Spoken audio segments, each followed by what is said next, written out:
Thank you very much for the introduction. I see there's for me a bit of delay with the image and the sound, but I hope it works. Good morning, everybody. It's really a pleasure to be here with all of you and to be with colleagues because, well, as in the introduction was said, I'm an internal auditor in a previous life, let's say, but I have a friend who says, a friend and colleague who says that once an internal auditor, always an internal auditor, because it's true, you get used to looking at things from maybe a different perspective, always with this, maybe with this approach of a dreamer that was mentioned, but also with the approach of really wanting to improve the administration, not taking things for granted, wanting to change and improve, and this is very important, I think, because sometimes, we also hear that auditors are boring people, and I think that's absolutely false, because when we try to innovate, we take things as they are and try to improve them and try to create change, and this is not boring at all, I would say. But then I will start my presentation. In fact, I'm Spanish, and I was working in the Spanish internal audit, but public internal audit. But right now I'm joining from Paris, where Sigma is based. And of course, for me, it would be really nice to be there with you in beautiful Riga. I have many Latvian friends, and from my time when I was working in Brussels, and yeah, it's a pity not to be there, but I'll try to do my best. So I will share the screen for you. Let's see if it works. Okay.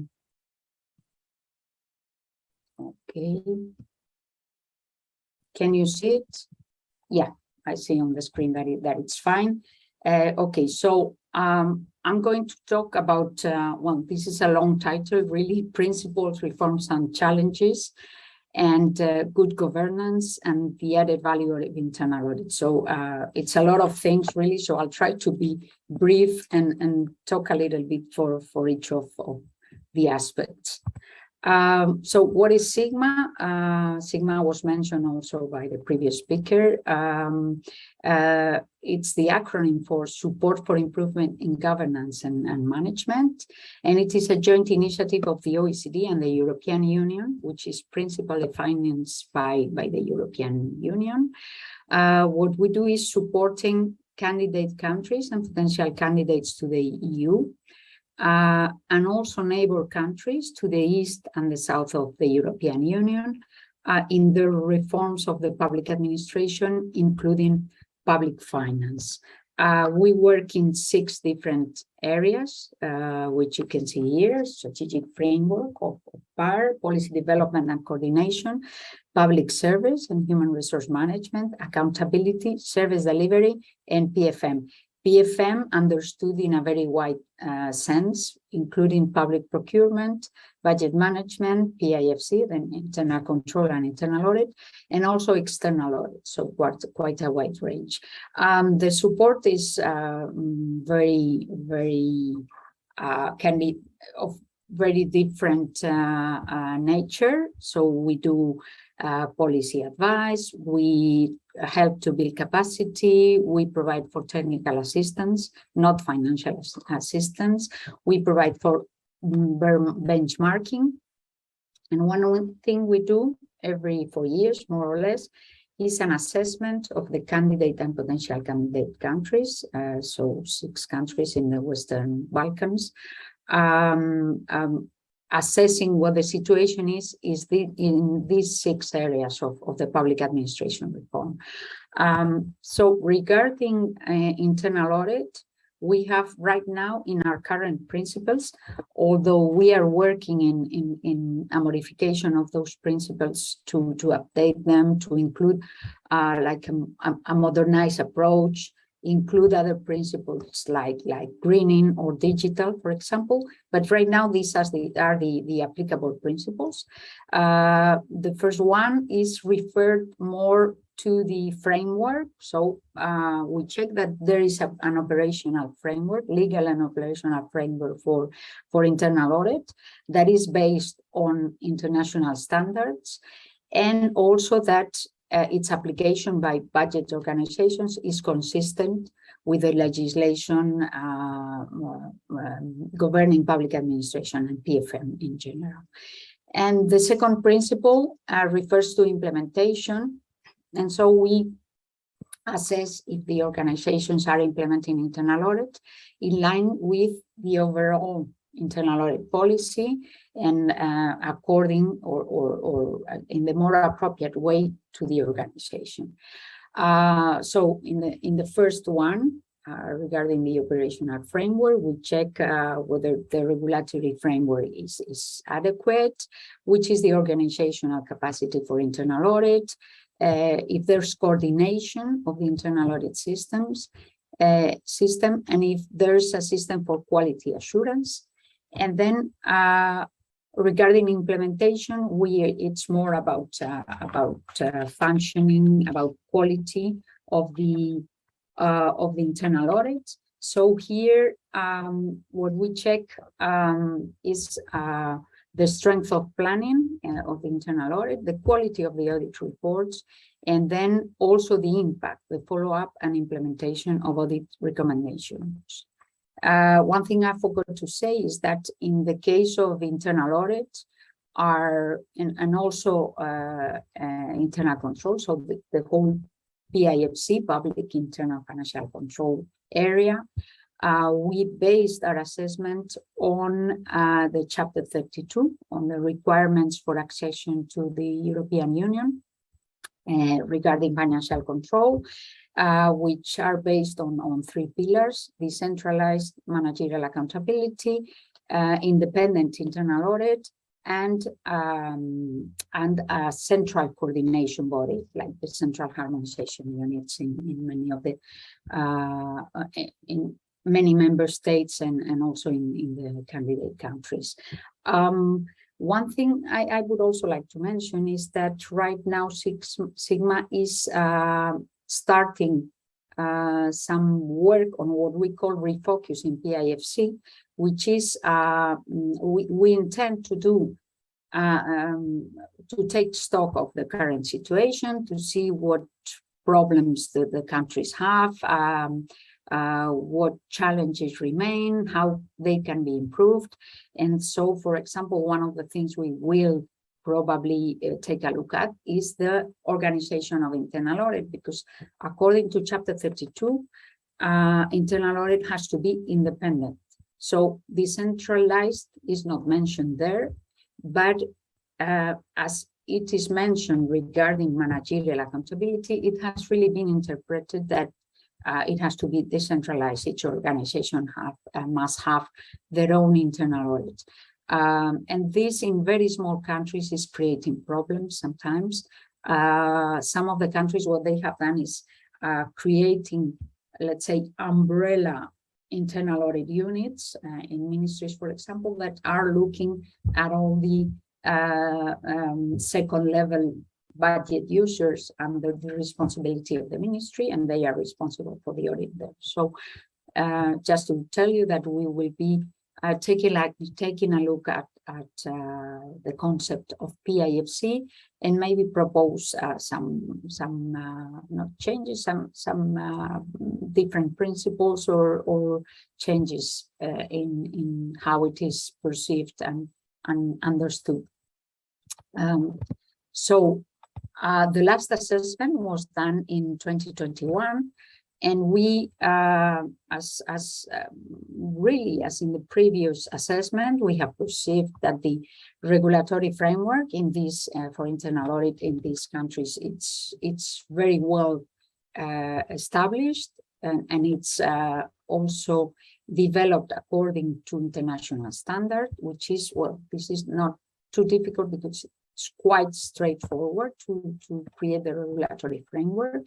Also that the CHUs, the Central Harmonization Units, they are operating very effectively. They function and they perform the role of coordination. But then on the negative side, as I mentioned, we have a very fragmented internal audit. So sometimes we have many internal audit units which really don't have the minimum capacity, of course, not 3 internal auditors in the unit, but sometimes even not 2 internal auditors. So sometimes there are even single person internal audit units. So it's a real unit in that case. So this is what I mentioned. The challenges is the capacity of internal audit. And then another weakness is that the scope of audits is not really adapted, let's say, to international standards. In many cases, risk management, risk assessment, it's not being widely used by auditors. And then there's not a real distribution according to the risk areas. They are still focusing much more in compliance and financial regularity, financial audits, than in performance. So this is a big challenge to move to evaluating or assessing performance, auditing performance in the organizations. And then quality assurance, it's also one of the weaknesses. There are not internal quality control and external quality assurance are also an essential part of should be an essential part of the system. But right now, they are still not widely implemented in these countries. So this is the result. I don't know if you can see it on the screen, but this is reflected in this graphic, where we can see the positive situation of the operational framework in internal audit and the not so good assessment or scoring of the function of this internal audit. So now moving to, because I don't have much time, so I'm seeing the time on the screen and it's a bit scary, so I'll try to go a bit faster. It's of course a key pillar of governance in any organization. It's essential in the assurance and the governance environment, and it's a very valuable tool to manage risk effectively. And this is very important because in many occasions, managers perceive us as the enemy. So the internal audit, it has an additional task, which is really to build trust with managers, to convince them that we are there to help, not to detect errors to detect weaknesses in the organization, but to improve them, not just to say, oh, this is here and name and shame, but to improve. This is the main focus. Well, I'm going to go really very fast through all these slides, which refer to the role of the internal audit, which you already know, so I'm not really going to add anything here. Then the mission of internal audit, it adds value by providing for an unbiased assessment, for improving the risk management and the control and governance processes. It's a catalyst to improve the risk management in the control and governance in the organization. And it also has an advisory role. It has to tell the management what they need to know and exactly when they need to know it. How can we help managers? Well, we are really a partner to the management. The challenge is that they understand it also as this in this way. But I was glad to hear that in Latvia, managers are assessing very positively internal audits, so that's already good news. They also help to maintain the organizational focus on achieving objectives, delivering opinion on safeguard of assets, providing assurance on compliance and authorization of decisions. Also, the 4 E's that now it's it was the 3 E's when I became an internal audit, but now we add also the ethics, so efficiency, effectiveness, economy, and ethics as well. Also promoting activities that minimize the risk of fraud. So of course, this is a competence of managers. They have to establish systems that that reduce and minimize the risk of fraud. But auditors can also help in this way, and also can help by detecting possible cases of fraud that will have to be investigated by someone else, but that's also some added value aspect. Also focusing on high-risk programs, monitoring what is happening with them, identifying improvements in business processes, and also they provide, as I was mentioning, consultancy services, which are usually very expensive, but then for the managers in the top management, they have a consultancy service inside their own organization, an independent one, and so it's also a high added value aspect. And finally, I would like to refer to some challenges of the internal audit, internal auditors and internal audit profession and work. Of course, probably not all of them are there, but I wanted to mention these ones. One of them is digitalization. So everything has changed with regard to previous times. So I remember when I started auditing, we still had these very long sheets of paper, and we were writing all the operations with a pencil so that we could erase things and modify when we got the information. So this is a whole new system, a new world. The internal audit tools have changed. We are working in a digital environment, so most of the object of our work is digital, and we have new requirements like security, integrity of data, etc. Remote work and interpersonal relations, that's a balance that we have to get. So we are working in many cases remotely, but of course for internal auditor in an organization, personal relations are also important. So we will have really to find a balance between these two aspects. We have new roles, like in some countries we've seen the internal audit also does evaluation of public policies, for example, and performance is there as really one of the main objectives of auditing. So new skills are required, and we have to adapt to that. Limited resources. I was hearing that in Latvia, internal audit number of internal auditors has reduced, but maybe this is an opportunity we would like to see it like that, to improve things and to get more of the work we do. We have to find better ways to communicate as well. So also in the old times of audit, when I started 30 years ago, that's a long time. I remember the first audit report I wrote, they told me it was too short. And no, it didn't seem that there was a lot of work behind. And that, again, this is very different now. We have to communicate our results to maximize the impact of what we do. Of course, the shift towards performance in the organization, but also in their internal audit.